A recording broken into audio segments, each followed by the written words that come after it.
Assembly సమావేశాలు అంటే నిర్మాణాత్మకమైన చర్చ జరగాలనుకుంటాం.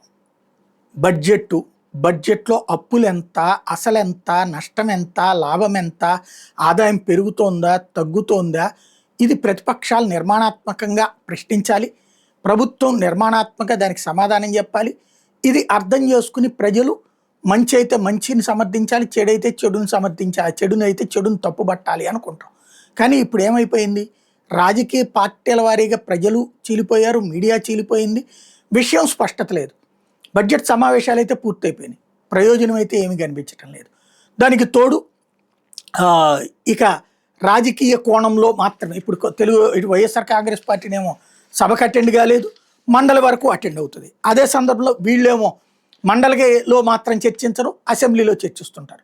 ఓవరాల్గా రాజకీయం కోసం రాజకీయం చేస్తున్నారు తప్పించి బాధ్యతలు అయితే మర్చిపోయారు అందరూ కూడా.